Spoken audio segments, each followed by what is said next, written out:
आपके रिजॉर्ट में लगे सीसीटीवी कैमरास की फुटेज देखनी है हमें। कब, किस वक्त और कौन आया था। ठीक है सर, चलिए आइए सर।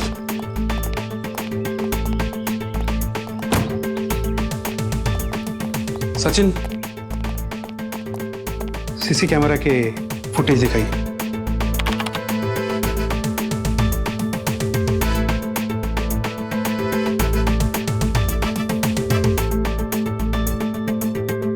एक मिनट रुको, ये 7:15 से 7:55 के बीच की फुटेज क्यों नहीं दिख रही है?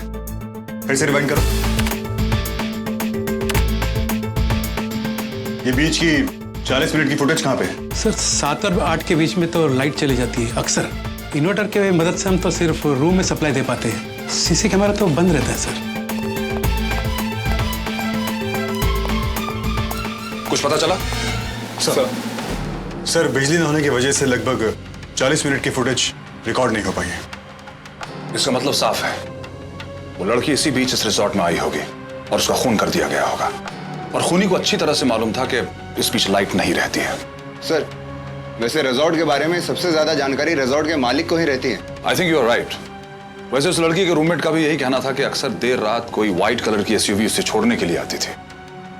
वैसे आपके मालिक विक्रम के भी पास एक व्हाइट कलर की एसयूवी है, राइट? जी सर, लेकिन हमारे मालिक तो यहाँ पे बहुत कम आते हैं सर। मैनेजर साहब, आपसे जितना पूछा जा रहा है उतना ही जवाब दीजिए। जी सर। अजीब बात है, इस शहर में लाखों लोगों के पास सेफ एसयूवी है। इसका मतलब यह हुआ कि वो सारे लोग उस लड़की को छोड़ने घर आते हैं। और आपकी जानकारी के लिए बता दो ऑफिसर, मैं पिछले 3 दिन से अपने कमरे से बाहर नहीं निकला हूं। क्यों? उससे पहले कहाँ थे? उससे पहले मैं अपनी फैमिली से मिलकर ऑस्ट्रेलिया से आया हूं। आप चाहें तो मेरा पासपोर्ट देख सकते हैं। मिस्टर विक्रम, हमें क्या करना है और क्या नहीं करना है वो आपको बताने की जरूरत नहीं है, क्योंकि हम लोग अपना काम अच्छी तरह से जानते हैं। आपके रिजॉर्ट में खून हुआ है और आपका फर्ज बनता है कि आप पुलिस की मदद करें। तो और कैसे मदद करूं? चिल्लाइए मत! चिल्लाने से बात नहीं बनेगी, और आप सच कह रहे हैं या झूठ, इस बात का खुलासा भी बहुत जल्द हो जाएगा। What nonsense! देखिए, आप समझते क्यों नहीं? हमारा यहाँ से जाना बहुत जरूरी है। मेरी एक बहुत इंपॉर्टेंट मीटिंग है सिंगापुर में। पर आप हमें यहाँ ऐसे नहीं रोक सकते हो। हमें कोई शौक नहीं आपको परेशान करने का। एसीपी साहब का सिर्फ इंस्ट्रक्शन है कि रिसोर्ट का किसी भी आदमी को जाने न दे जब तक इन्वेस्टिगेशन पूरी नहीं हो जाती। मैनेजर, शायद आपके एसीपी को पता नहीं है कि मैं कौन हूँ। हमें अच्छी तरह से मालूम है इंडस्ट्रियलिस्ट सुधा जी कि आप कौन है, लेकिन हमें उससे कुछ लेना देना नहीं है। जब तक हमारा इन्वेस्टिगेशन पूरा नहीं हो जाता, यहाँ से कोई नहीं हिलेगा। And that's it. Sir please sir, at least हमें तो जाने दीजिए सर, प्लीज। हम घर में बिना बताए निकले सर। मुझे एक ही बात बार बार दोहराने में अच्छा नहीं लगता। Did you hear that? Hello hello doctor. ACP साहब, क्या आप अभी इस वक्त लैब में आ सकते हैं? एक बहुत जरूरी बात बतानी है आपको। ऑफ कोर्स, मैं आ रहा हूं। मेरा शक सही निकला एसीपी। ये देखिए डॉली के कपड़े, इस पे डॉली के खून के अलावा बकरे के खून के सैंपल्स भी मिले हैं।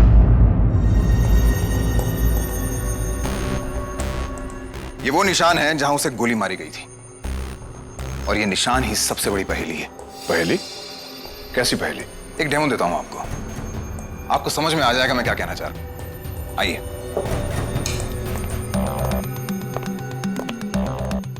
मान लीजिए कि गोली इतनी दूर से चलाई गई थी,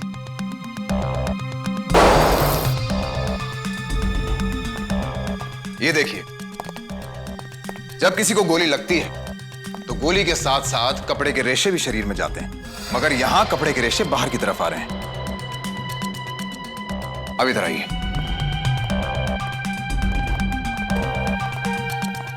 ये देखिए, डॉली के कपड़ों में भी रेशे बाहर की तरफ आ रहे हैं, और ऐसा सिर्फ तब होता है जब गोली पीछे से चलती है, और इस केस में ऐसा नहीं हुआ।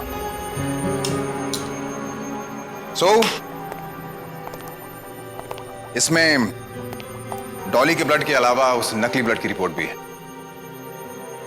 इसका मतलब है कि जो बारूद हमें डॉली की लाश पर मिला है वो दिखावे के लिए चलाई गई गोली का है, और दूसरी गोली जिससे इसकी मौत हुई वो असली थी। एब्सोल्युटली। लेकिन ऐसा कोई क्यों करेगा? और इसमें उसका फायदा क्या है? सारी छुट्टियां खराब हो गई अपनी। वो तो है, पर खुशी की बात यह है कि हमारा बिट्टू कितना बहादुर है ना, लाश देखकर भी डरा नहीं। और एसीपी साहब ने खुद इसकी बहादुरी की भी तारीफ की। अरे क्या हुआ बिट्टू? पानी चला गया। अच्छा, मैं देखता हूँ। अरे ऐसे कैसे पानी चला गया? तब तक मेरा बेटा बाथरूम में साबुन लगाकर बैठा रहेगा। अरे आप कुछ करते क्यों नहीं?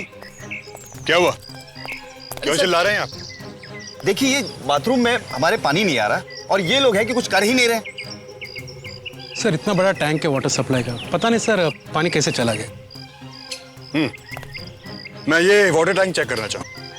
आपने किसी स्टाफ के आदमी को भेज सकते हैं हमारे साथ? Okay sir.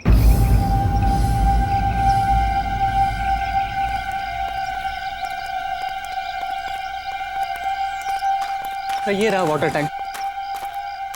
Bank sir check करो।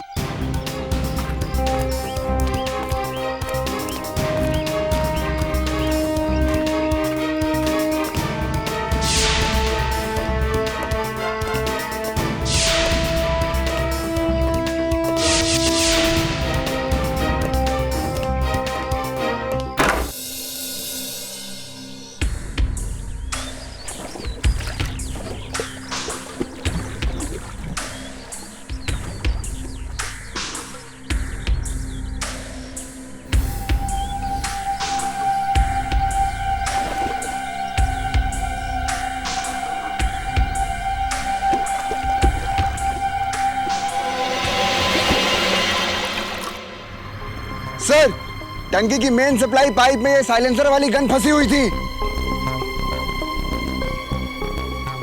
मुझे भी कुछ ऐसा ही लग रहा था।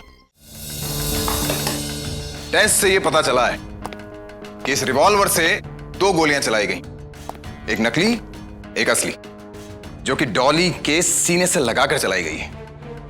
इसीलिए उसके कपड़ों से 2 तरह के ब्लड सैंपल्स मिले, एक वो बकरे का पैकेट वाला और दूसरा डॉली का अपना खून। कुछ समझ में नहीं आ रहा सर, ये सब किसने किया होगा और क्यों? Keep trying. चलिए आपको एक पीस ऑफ इंफॉर्मेशन और दे देता हूं। वो जो रिजॉर्ट से आपने गैस के फिंगरप्रिंट्स भेजे थे मुझे, उनमें से एक के फिंगरप्रिंट रिवॉल्वर पे मिले फिंगरप्रिंट से मैच कर गए। किसके फिंगरप्रिंट्स हैं वो? इंडस्ट्रियलिस्ट सुधा। सुधा? तो मैं क्या करती? पिछले 1 महीने से हर रोज वो लड़की मुझे धमकी पे धमकी दिए जा रही थी। कहती थी मुझे बर्बाद कर देगी, तबाह कर देगी। मैंने तो उस लड़की को कभी देखा तक नहीं था, मैं तो उसका नाम तक नहीं जानती थी। और इसीलिए आपने उसे रिजॉर्ट में बुलाकर गोली मारी? नहीं सर, उस लड़की को मैंने अपने कमरे में नहीं बुलाया था, बल्कि वो खुद आई थी मेरे कमरे में मुझे मारने के लिए। और अपने आप को बचाने के चक्कर में मुझसे गलती से गोली चल गई। इस लड़की के बारे में मैंने अपने पति को बताया था कि वो मुझे ब्लैकमेल कर रही है। देखो शेखर, बिजनेस में ना ईमानदारी से काम करने वाले लोग सड़क पर आ जाते हैं, और मैंने जो ये 20 करोड़ का हेर फेर किया है ना, वो हमारे बिजनेस की भलाई के लिए किया है और हर कोई करता है। पता नहीं इस पागल लड़की को कैसे पता चल गया है। सुधा, तुम अपनी सेहत की फिक्र करो, क्यों बेवजह अपना खुद का ब्लड प्रेशर बढ़ा रही हो तुम? और वैसे भी कल की मैंने सिंगापुर की टिकट्स बुक करा दी हैं, हम कल चलेंगे। मैं तुम्हारी दवाइयां लेकर आता हूँ। ठीक है।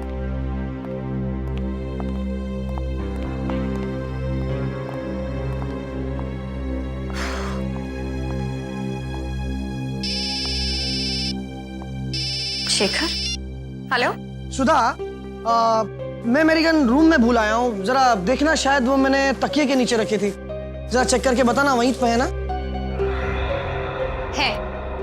अच्छा शेखर, प्लीज थोड़ा जल्दी आ जाओ।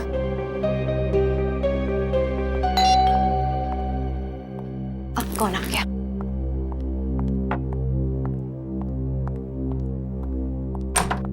Yes, excuse excuse me. Oh hello, कौन है आप? करोड़ों का गफला करती हो और मुझे कुछ लाख देने की बात आई तो ये देश छोड़कर भाग रही हो।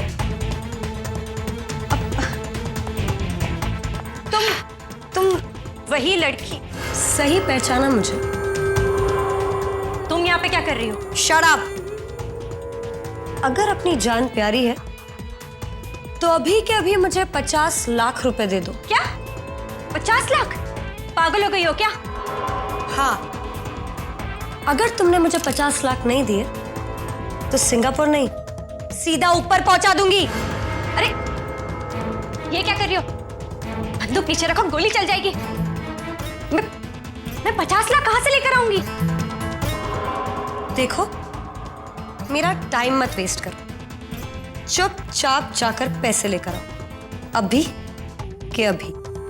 अरे 50 लाख कहां से लेकर? है, पैसे हैं मेरे पास, बस तुम बंदूक नीचे रखो, मैं तुम्हें पैसे देती हूँ। गुड, जल्दी। दे रही हूं मैं तुम्हें पैसे, बस बंदूक नीचे रख दो। 50 लाख चाहिए ना तुम्हें? जल्दी, मेरे पास टाइम नहीं है। हाँ, निकलो, मेरे रूम से बाहर निकलो। ये कोई खिलौना नहीं है, गन है। चलानी आती है? देखो, चुपचाप यहां से चली जाओ, वरना मैं तुम्हें गोली मार दूंगी। मैंने कहा ना, 50 लाख रुपए अभी के अभी चाहिए। मैं कह रही हूं ना, मैं गोली चला दूंगी। चली जाओ यहां से। पैसे लेकर आओ। देखो, मैं कह रही हूं, मैं गोली चला दूंगी, मैं गोली चला दूंगी।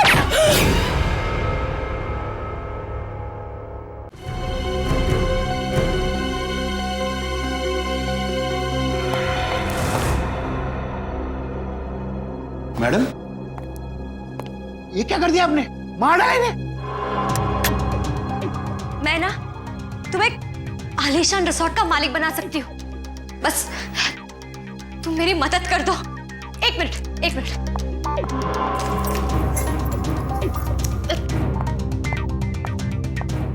ये लो, ये कुछ पैसे हैं, इन्हें रख लो, इस लाश को ठिकाने लगा दो, उसके बाद मैं तुम्हें और पैसे दूंगी। ये लो, ले लो, अब जल्दी कीजिए। सुधा, ये कौन है ये लड़की और ये सब क्या है? हाँ? शेखर, अब मैं तुम्हें क्या बताऊं? ये वही लड़की है जो मुझे ब्लैकमेल कर रही थी। अचानक रूम के अंदर आ गई, कहने लगी कि मुझे 50 लाख रुपए दो, वरना वो मुझे गोली मार देगी। मजबूरी में मैंने गलती से उस पर गोली चला दी। शेखर, तो तुमने गोली मारी इसे? सुधा, हमें तुरंत पुलिस को इत्तला कर देनी चाहिए। क्या कह रहे हो? हाँ सुधा, हम पुलिस को सच बता देंगे कि इसने तुम पर हमला किया और तुमने अपने बचाव में ऐसे गोली चला दी। पागल जैसी बातें मत करो शेखर। पुलिस, सुधा, मुझे यकीन है पुलिस मान जाएगी। हमें पुलिस को बता देना चाहिए। शेखर, अगर पुलिस को इस लड़की के बारे में पता चला तो हम सब जेल में सड़ेंगे। हमारी जिंदगी, हमारा बिजनेस, सब कुछ चौपट हो जाएगा। नहीं, हम पुलिस को नहीं बता सकते। कुछ करो ना शेखर, प्लीज। ठीक है, तुम शांत हो जाओ। ठीक है, हम इस लाश को ठिकाने लगाते हैं। तो इस तरह आपने उस मैनेजर की मदद से लाश को ठिकाने लगा दिया और फर्श पे पड़े खून को मिटाने के बाद उस गन को अपने हाथों से टैंक में फेंक दिया ताकि सारे सबूत मिट जाएं। हे भगवान, ये क्या हो गया? मैंने तो कभी सपने में भी नहीं सोचा था कि हम लोग के साथ ऐसा कुछ होगा। जो सपने में नहीं सोचा था वो आपने हकीकत में करके दिखा दिया है मिस्टर शेखर। जो सपने में नहीं सोचा था वो आपने हकीकत में करके दिखा दिया है मिस्टर शेखर। क्या मतलब? मैं समझा नहीं, आप क्या कहना चाहते हैं? मैं समझाता हूं। हकीकत यह है कि सुधा जी ने वो खून किया ही नहीं।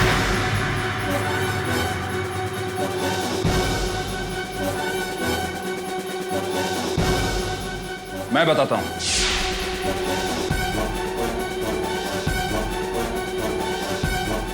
सुधा, मैं ये गन ठिकाने लगा कर आता हूँ। हाँ, तुम फिक्र मत करना, ये गन हमें फंसा सकती। ठीक है।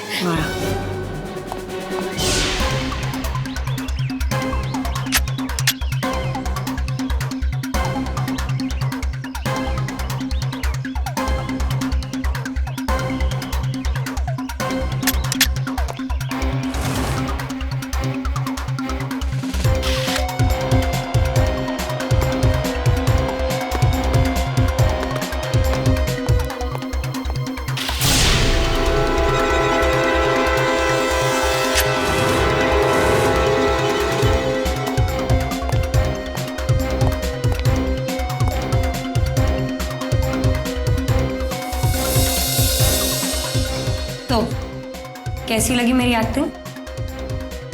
कब मिल रहा मुझे मेरा पैसा? अभी क्या अभी? तुरंत, फुल एंड फाइनल पेमेंट।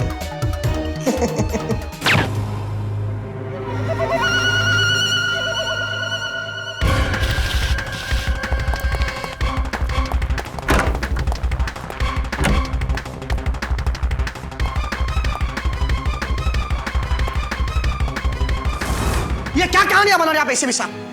आप सब लोग अच्छी तरह से जानते हैं कि सुधा ने अपने कमरे में डॉली को गोली मार दी थी, तो मैं उसे दोबारा कैसे मार सकता हूं?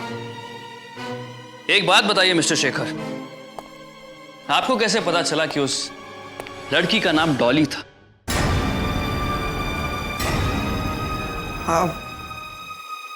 डॉली डॉली मैं नहीं जानता किसी डॉली वॉली को।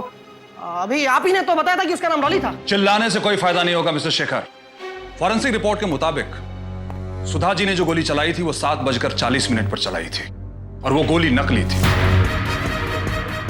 डॉली की मौत उसके 10 मिनट बाद यानी 7:50 पर हुई और वो गोली आपने चलाई थी। ये सारा प्लान आपके इन पतिदेव का रचाया हुआ था। डॉली के फोन रिकॉर्ड्स चेक करने के बाद हमें पता चला कि पिछले 1.5 महीने से डॉली और आपके पति संपर्क में थे। उन्हें पता था कि डॉली को पैसों की जरूरत है और इसीलिए उन्होंने ये फुल प्रूफ प्लान बनाया। हाँ बाबा, तुम्हारा पैसा तुम्हें मिल जाएगा। अभी मेरे पास पैसे नहीं है। अभी मैं बाहर हूँ, बिजी हूँ। बाय। चलिए। Don't touch me. कई बार देर रात अपनी व्हाइट एसयूवी में उसे घर तक भी छोड़ने आते थे और यहाँ आने से पहले उन्होंने अपनी गाड़ी किसी मैकेनिक को बेच दी। और ऐसे ही डॉली को घुमाते हुए एक दिन उसे अपनी प्लानिंग इन्होंने समझाई। तुमने जो सुधा को आज तक फोन कॉल्स किए, डराने के लिए, धमकाने के लिए, उससे वो काफी डर तो चुकी है, लेकिन इस बार तुम्हें उसके सामने जाना होगा गन लेकर, ताकि अपने आप को बचाने के लिए वो तुम पर गोली चलाए।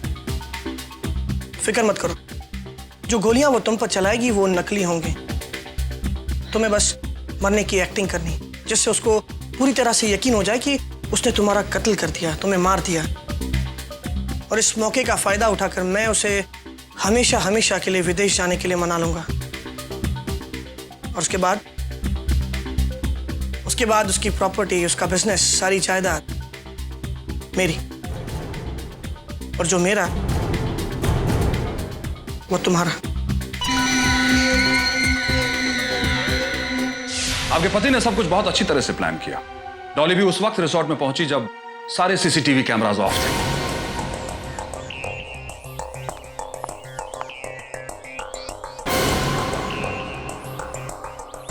लेकिन इनके प्लान को उस वक्त धक्का पहुंचा जब कमरे में इन्होंने मैनेजर को देखा। तब इनके पास डॉली को मारने के अलावा दूसरा कोई रास्ता नहीं बचा था, जिससे अगर पुलिस किसी को पकड़े भी तो आपको पकड़े। चल सर, भाग रहा था। सर मुझे माफ कर दो सर, मैंने कुछ नहीं किया। आपने भी कुछ कम नहीं किया मैनेजर साहब। आपको लगा कि पुलिस बेवकूफ है, आराम से आप हमें चकमा दे सकते हैं, इसलिए मिस्टर शेखर के कहने पर आपने लाश को ठिकाने लगाने का जिम्मा ले लिया।